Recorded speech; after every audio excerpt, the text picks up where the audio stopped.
The prospect of ensuring the sustainable development of Nigeria and West Africa through effective power supply came to the fore of the West Africa Power Industry Convention in Lagos. In his opening remarks, the Minister for Power, Professor Chinedu Nebo, described it as first of its kind 1 year after the privatization of the Nigeria power industry. This meeting is quite timely in the sense that it is the first for Nigeria of its kind in the post-privatization period in Nigeria's power industry.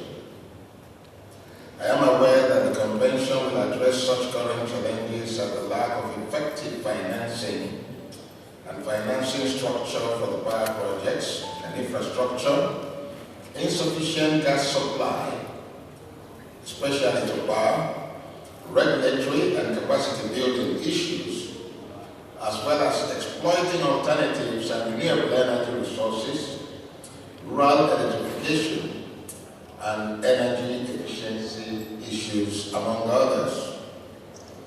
I do honestly hope that this convention will take renewable energy very seriously. This is so much neglected in the West African sub-region, but it stands as a veritable tool for re-energizing West Africa and also solving our energy problems in a very inclusive way. Giving his keynote, Mr. Tony Elumelu, chairman of Heirs Holding and one of the key investors in the power sector in Nigeria, used the opportunity to speak on improvement in the generation capacity of the Ughelli power plant since takeover in November 2013. Last year, we took over one of the biggest power plants in the country, following the privatization that was supervised by the Honourable Minister under this current government. We took over this plant. The day we took over, precisely November 1, 2013, our generation output that day was 150 megawatts of electricity. Today, we're happy to say that we have crossed 500 megawatts of electricity. And we have ambition to do more. 28th of December this year, we intend to cross 700 megawatts of electricity. And by next year, we'll go up to 1,000.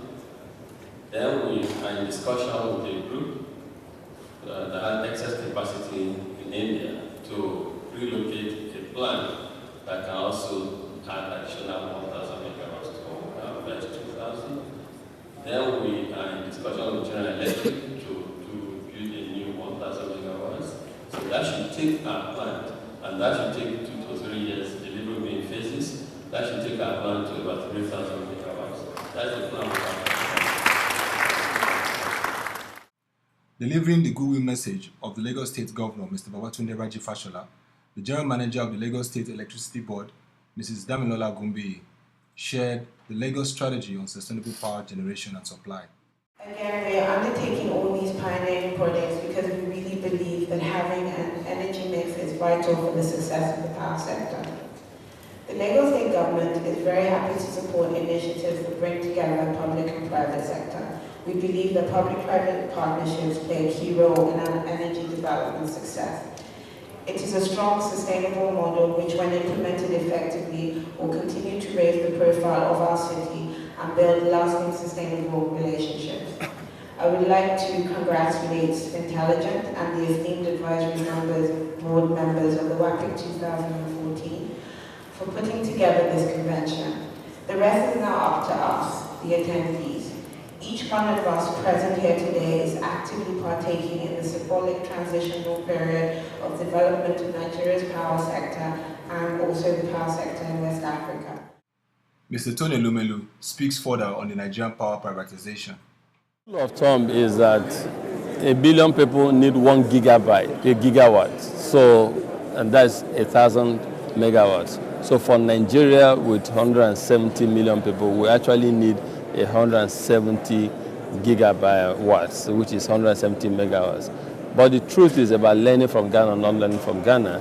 I think this government has started well by having the initiative and the boldness to privatize power is a step in the right direction. What we need to do is just to make sure What we need to do is to make sure that the transmission company is also privatized to make it more efficient, and that the interim market we have right now is put to an end, and let the transition market kick in immediately, and Nigeria will start the journey.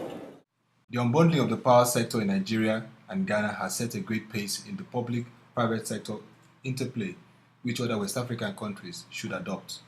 The key issue for the sub-region in the power sector remains financing and a sustainable framework, which is vital for this sector.